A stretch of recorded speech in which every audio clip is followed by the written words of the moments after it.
Ukraine में युद्ध शुरू हुए एक हफ्ते से ज्यादा गुजर गया है और भारत सरकार ऑपरेशन गंगा चला रही है, जहां पढ़ रहे ज्यादातर छात्रों को घर पहुंचा रही है। ये जो कतार आप इस वक्त देख रहे हैं, ये छात्र वापस लौट आए हैं, लेकिन बात क्या है भीतर खाने की। घर लौटे छात्र अपनों के बीच सुरक्षित तो हैं, लेकिन अब उन्हें अपना भविष्य डरा रहा है। उस खौफनाक मंजर को याद कर वो कह रहे हैं कि अब नहीं जाना परदेश।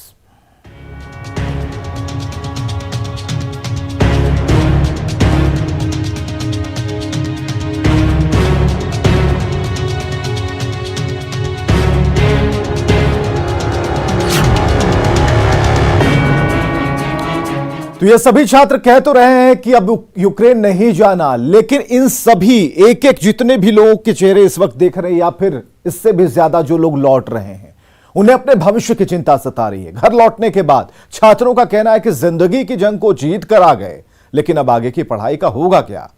उनकी सालों की मेहनत, लाखों रुपए बर्बाद होने का डर उन्हें सता रहा है।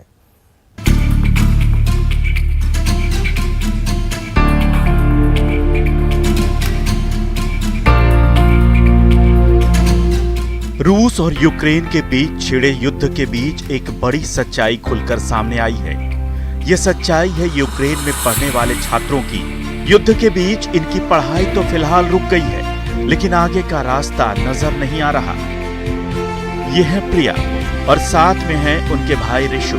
पटना के रहने वाले दोनों भाई बहन और माता पिता परेशान हैं। चेहरे पर चिंता की लकीरें हैं और आंखों में उदासी। यूक्रेन से घर लौटने की खुशी तो है, पर आगे की जिंदगी को लेकर उलझने बढ़ गई है। करियर को लेकर चिंता सता रही है कि आगे की पढ़ाई का क्या होगा। क्या यूक्रेन में चल रहा युद्ध जल्द रुकेगा? अगर नहीं तो उनकी मेडिकल की पढ़ाई कैसे पूरी हो पाएगी? अगर युद्ध रुक भी गया तो क्या उनके कॉलेज में पढ़ाई शुरू हो पाएगी? हर चीज़ तो आप यूक्रेन जाना प्रेफर करेंगे? नहीं, बिल्कुल नहीं। अगर मुझे यहाँ सारे फैसिलिटीज़ मिल जाए, मुझे अफोर्डेबल रेट पे मैं अगर पढ़ पाऊँ, तो मैं अपना कंट्री छोड़ के जाना क्यों डिसाइड। क्योंकि कोई बाहर जाके पढ़ना क्यों चाहेगा? अपना ही मतलब कंट्री, अपने घर के मतलब वहाँ पढ़ना ज़्यादा प्रेफर करेगा। के माता पिता और परिवार के दूसरे लोग भी इनके भविष्य को लेकर परेशान हैं। समझ नहीं आ रहा कि आखिर अब आगे क्या होगा। कोई माँ बाप भला अपने बच्चों को क्यों भेजेगा? एक बड़ा सवाल उभर कर सामने आ रहा है कि क्या इंडिया में कॉलेज नहीं आ रहे हैं तो उनकी फ़ी इतना ज़्यादा क्यों है कि हमारे बच्चे, हज़ारों बच्चे यूक्रेन में गए हैं और उनको लाना एक टफ टास्क बन गया है। रोज़ बच्चे आ रहे हैं, लेकिन मेन फैक्टर फ़ी है, इसलिए कि यहाँ पे क्या है ना कि जो धनाढ़ व्यक्ति है उनके बच्चे को सिर्फ नीट क्वालिफाई होगा 150 मार्क्स के अंदर ही होता है, उतने में ही करोड़ दे करके खर्च करके पढ़ ले रहे हैं।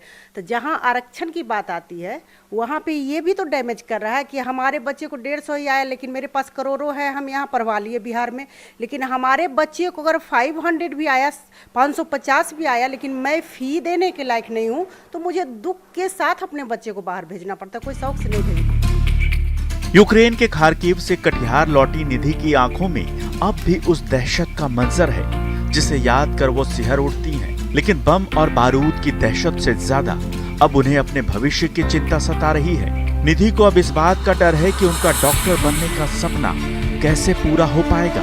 वो कहती हैं कि जीवन के वो 19 घंटे कभी नहीं भूल पाएंगी जिसमें वो मौत के मंजर का सामना करते हुए ट्रेन में खड़े होकर पोलैंड बॉर्डर तक पहुंची थी। लेकिन अब आगे का भविष्य उन्हें ज्यादा डरावना लग रहा है।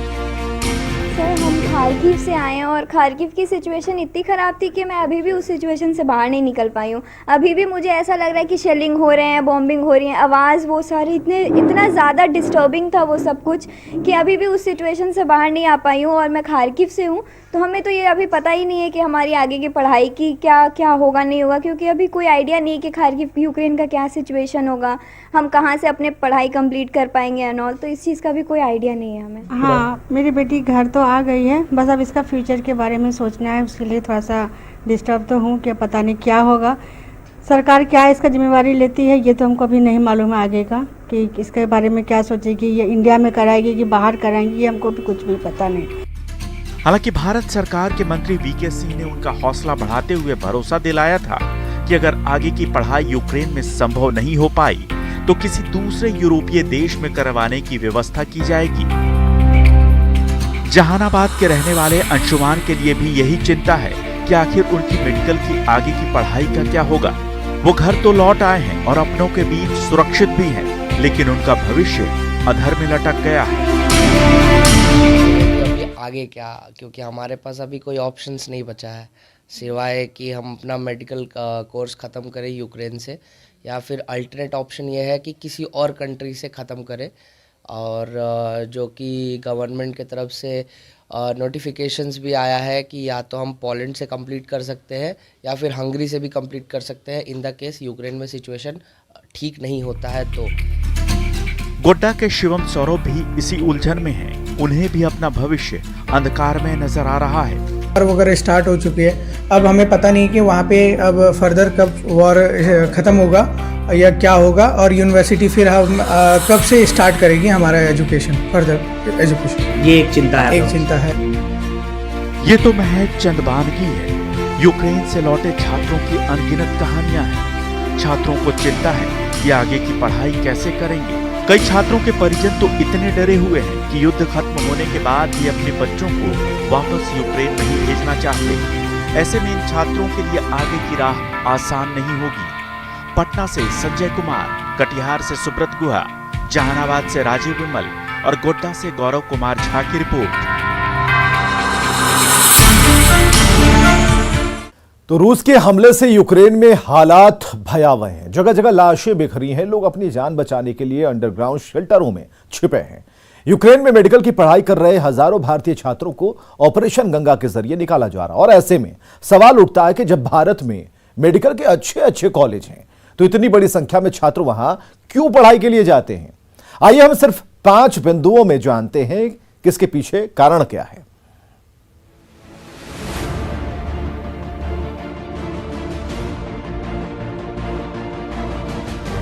एक आंकड़े के मुताबिक डॉक्टर बनने का सपना लिए विदेश जाने वाले 60% भारतीय छात्र चीन, रूस और यूक्रेन का रुख करते हैं। इनमें सबसे ज्यादा भारतीय छात्र चीन जाते हैं, उसके बाद यूक्रेन और रूस का नंबर आता है। आमतौर पर भारत में लोगों को यह जानकारी नहीं थी कि यूक्रेन में मेडिकल की पढ़ाई करने के लिए इतनी ज्यादा संख्या में भारतीय छात्र जाते हैं। यूक्रेन की एजुकेशन और साइंस मिनिस्ट्री के मुताबिक यहां करीब 18,000 भारतीय छात्र मेडिकल की पढ़ाई कर रहे हैं। आइए एक्सपर्ट से जानते हैं कि इसके पीछे का कारण क्या है। सॉल्यूशन देखते हैं और क्या प्रॉब्लम है। नहीं, सबसे पहले तो ये जानना ज़रूरी है कि कोई भी बच्चा अगर या कोई विद्यार्थी यूक्रेन के मेडिकल कॉलेज में या किसी भी विदेशी मेडिकल कॉलेज में जाता है तो उसे इंडिया के कंपैरिजन में क्या क्या बेनिफिट्स मिलते हैं। सबसे पहली तो बात है कि उसे नीट में काफ़ी कम मार्क्स ला करके ही, यानी बस क्वालिफाई करके वो यूक्रेन के किसी मेडिकल कॉलेज में एडमिशन ले सकता है। उसे आईलेट्स या टॉयफल जैसे एग्जाम को देने की ज़रूरत नहीं है। और सबसे बड़ी बात है कोई भी मिडिल क्लास फैमिली के लिए कि यूक्रेन या किसी भी विदेश के मेडिकल कॉलेज में इंडिया के प्राइवेट कॉलेज या डीम्ड यूनिवर्सिटीज़ के कंपैरिजन में फ़ी काफ़ी कम लगता है।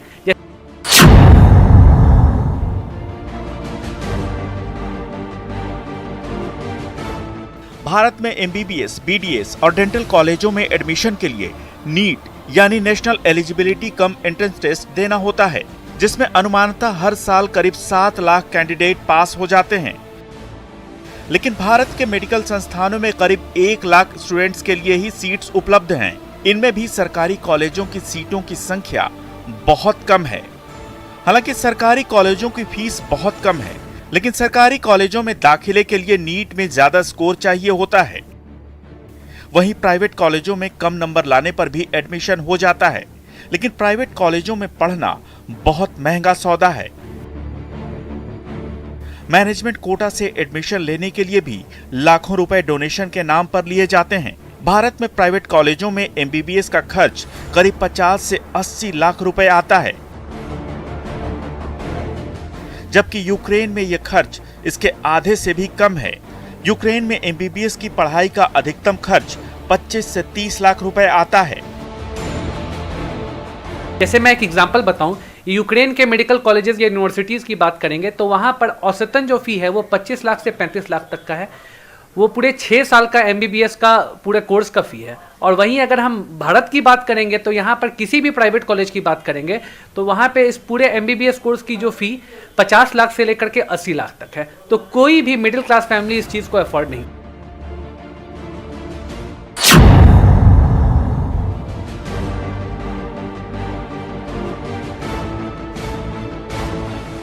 यूक्रेन के अधिकतर मेडिकल कॉलेजों में सिर्फ नीट स्कोर के आधार पर ही एडमिशन मिल जाता है। यानी जो छात्र भारत में नीट की परीक्षा में सिर्फ पास हैं और बेहतर रैंक नहीं आने की वजह से उन्हें भारत में सरकारी कॉलेज नहीं मिल पाया है, उन्हें यूक्रेन में आसानी से एडमिशन मिल जाता है।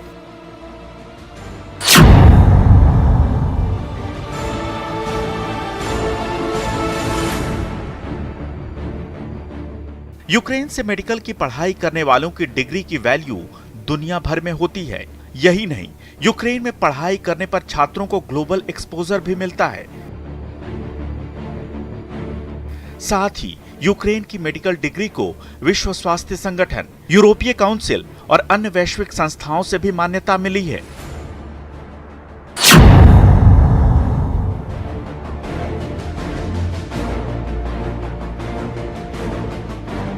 इसके पीछे एक अहम कारण यह भी है कि यूक्रेन से मेडिकल की पढ़ाई करके भारत आने वाले छात्रों को यहां बढ़िया पैकेज मिलता है।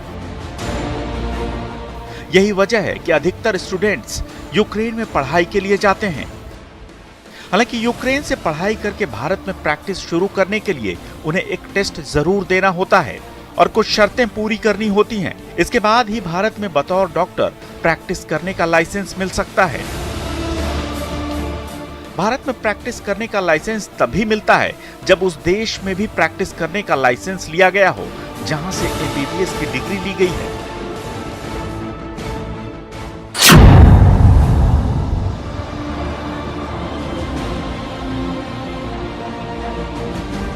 यूक्रेन एक यूरोपीय देश है, इसलिए यहां से मेडिकल की डिग्री लेने वाले छात्रों की वैल्यू यूरोपीय देशों में ज्यादा है। यही वजह है कि वो यहां से पढ़ाई करके यूरोप चले जाते हैं। साथ ही यूक्रेन से पढ़ाई करने पर यूरोप में आसानी से नागरिकता भी मिल जाती है। यही वजह है कि भारतीय छात्र यूक्रेन में पढ़ाई के लिए बड़ी संख्या में जाते हैं।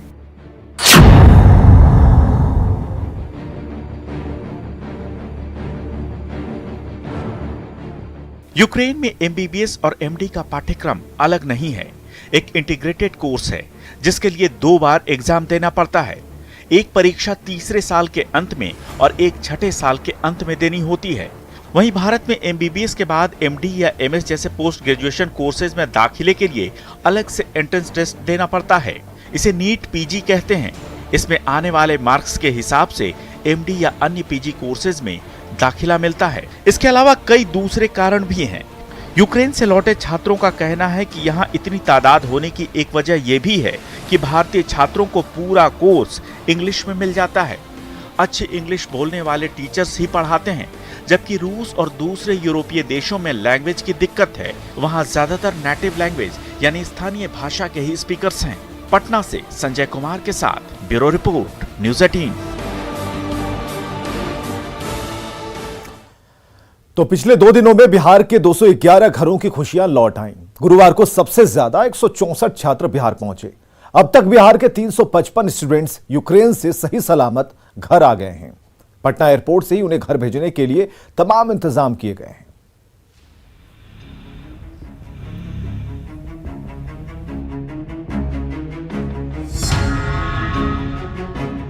बमों और मिसाइलों की मार झेल रहे यूक्रेन से वापस लौटे इन छात्रों के दिलों में खौफ है। अब भी रह रहकर बम और बारूद की आवाज इनके कानों में ताजा है। ये छात्र कई रातों से नहीं सोए, लेकिन अब अपने घर पहुंचकर चैन की नींद सोएंगे।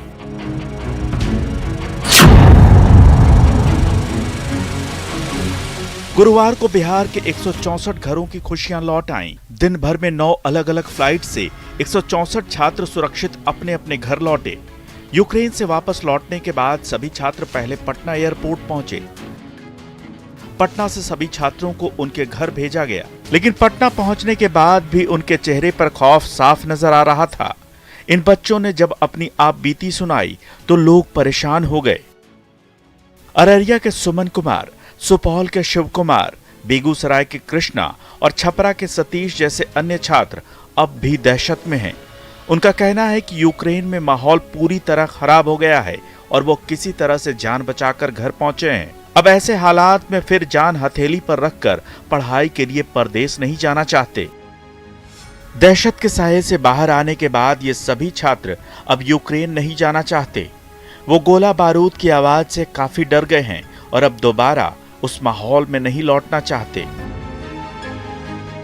और वहाँ की जो सिचुएशन है वो बिल्कुल भी अच्छी नहीं है और वहाँ पे स्टूडेंट्स को बहुत हेल्प की ज़रूरत है। जो लोग वहाँ भी रह गए हैं उनके लिए भी जो इंडियन एयरफोर्स के थ्रू जितने भी प्लेन्स जा रहे हैं, जितनी भी फैसिलिटीज़ प्रोवाइड हो रही हैं, I would really like to thank the government and हम बहुत थैंकफुल हैं कि हमें भी वहाँ से इवैक्यूएट किया गया।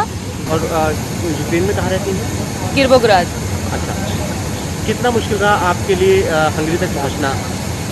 बहुत था, क्योंकि पहले हमें खुद से अरेंजमेंट्स करने थे बॉर्डर तक जाने के लिए और बाकी बॉर्डर्स पे थोड़ा रश ज़्यादा हो गया था, तो हमने हंगरी चूज़ करा और हमें ऑलमोस्ट 24 आवर्स से ज़्यादा की बस का ट्रैवल करना पड़ा और उसके बाद जाके फिर लाइंस में लगना पड़ा। बहुत सारी चीज़ें थी और उसके बाद फिर बॉर्डर्स क्रॉस करे बाय स्टेशन और उसके बाद फिर इंडियन एम्बेसी मिल गई थी, फिर काफ़ी क्वाइट ईजी था। हॉस्टल से बंकर से हॉस्टल, एक सायरन से बंकर से हॉस्टल, फिर फाइनली एक दिन आया परसों हमने पूरे हॉस्टल को इवैक्यूएट करा। 1400 पीपल थे, उनको ज़ाफरोजिया से इवैक्यूएट करा। हम लोग गए पहले चौप बॉर्डर तक ट्रेन में और फिर चौप बॉर्डर से हमने दोबारा ट्रेन पकड़ी, ज़होनी बॉर्डर क्रॉस किया। ज़होनी बॉर्डर से फिर हम हंगरी बुडापेस्ट और बुडापेस्ट में फ़्लाइट में बैठ के हम अभी यहाँ पे आए। गुरुवार को एक साथ 9 फ्लाइट से 164 स्टूडेंट्स पटना पहुंचे। पहली फ्लाइट से 24 स्टूडेंट आए, दूसरी फ्लाइट से 16, तीसरी फ्लाइट से 3, चौथी फ्लाइट से 4, पांचवी फ्लाइट से 27, छठी फ्लाइट से 31, सातवीं फ्लाइट से 26, आठवीं फ्लाइट से 15 और 9वीं फ्लाइट से 18 स्टूडेंट्स पटना पहुंचे। शुक्रवार दोपहर एक साथ 47 छात्र भी पटना पहुंचे। इस तरह अब तक कुल 355 स्टूडेंट युद्धग्रस्त यूक्रेन से बिहार अपने घर लौट चुके हैं। यूक्रेन से आने वाले स्टूडेंट्स को पटना से उनके घर पूरी व्यवस्था के साथ पहुंचाया जा रहा है। सहायता के लिए जगह जगह टीमें लगाई गई हैं। इन छात्रों का कहना है कि रोमानिया और हंगरी जैसे देशों में भारत सरकार ने अच्छे इंतजाम किए हैं और फिर दिल्ली से बिहार सरकार से काफी मदद मिल रही है। बिहार के छात्रों का लौटना लगातार जारी है। लगातार यूक्रेन से जो छात्र युद्ध में फंसे हुए बिहार के छात्र वो पटना पहुंच रहे हैं और कहीं ना कहीं छात्रों जो परिस्थिति से गुजरे हैं उस परिस्थिति को लोग यहाँ बयां भी कर रहे हैं। लोग यूक्रेन के टर्नोपिल सिटी में थे। टर्नोपिल से फिर वहाँ फंसे हुए थे, तो फिर वहाँ से हम लोग निकलने का कोशिश किए। साइड का एक रोमानिया कंट्री है, उस बॉर्डर पे गए। वहाँ से बॉर्डर क्रॉस करने में हमें 3 दिन लग गया, क्योंकि इतना ज़्यादा भीड़ था और इतना जल्दी क्रॉस करने नहीं दे रहे थे बॉर्डर पे, तो 3 दिन लग गया। बिना कोई छत उत नहीं था, ऐसे तो स्नो भी हो रहा है, तो उसमें बहुत परेशानी हुई बॉर्डर क्रॉस करने के बाद। आने के बाद क्या कुछ सहायता मिला भारतीय? बॉर्डर क्रॉस करने के बाद फिर सब कुछ इजी हो गया, क्योंकि वहाँ पे हमारी इंडियन एम्बेसी थी। इंडियन एम्बेसी हमें शेल्टर ले गई, शेल्टर से दूसरे शेल्टर ले गई, दूसरे शेल्टर से फिर हम सरकार का सहयोग मिला, सब पूरा इजी रहा। मैं यूक्रेन में खार्किव सिटी में था। क्या हालात है वहाँ के? हालात तो वहाँ अभी काफ़ी नाजुक है। जैसे कि हम वहाँ पे वार के क्रम में 5 दिन लगातार वहीं पे रहे थे और वहाँ जैसे फर्स्ट डे बम ब्लास्ट हुआ तो हम लोग बंकर की ओर चले गए थे। छात्रों का कहना है कि बहुत ही विषम परिस्थिति वहाँ बनी हुई है और राज्य सरकार और केंद्र सरकार के सहयोग से वो लोग वहाँ से निकले हैं और सरकार का पूरी तरह से सहयोग उन्हें मिला है, जिससे कि निकलने में उन्हें मदद मिली है। न्यूज़ 18 से पटना से धर्मेंद्र कुमार। घर तक पहुंचाने के लिए पटना एयरपोर्ट पर ही गाड़ियों की व्यवस्था की गई है। सभी स्टूडेंट्स को उनके घर सुरक्षित पहुंचाया जा रहा है। एयरपोर्ट पर ही लोगों को आवश्यक सुविधाएं और सहयोग देने के लिए 2 हेल्प डेस्क बनाए गए हैं। यूक्रेन से आने वाले छात्रों के लिए एयरपोर्ट के अंदर हेल्प डेस्क बनाया गया है, जबकि उनके परिजनों के लिए एयरपोर्ट के बाहर हेल्प डेस्क बनाया गया है, ताकि लोगों को कोई असुविधा न हो। हेल्प डेस्क पर 2 शिफ्ट में कर्मियों की तैनाती की गई है। सभी कर्मियों को अपनी ड्यूटी पर उपस्थित रहने और आने वाले छात्रों और उनके परिजनों को आवश्यक सुविधा और सहयोग करने का निर्देश दिया गया है। आला अधिकारी लगातार हेल्प डेस्क की मॉनिटरिंग भी कर रहे हैं ताकि सुविधाओं में कमी न हो। Bureau report, news 18। तो इस खास कार्यक्रम में आज के लिए बस इतना ही। देखते रहिए न्यूज़ 18 बिहार झारखंड।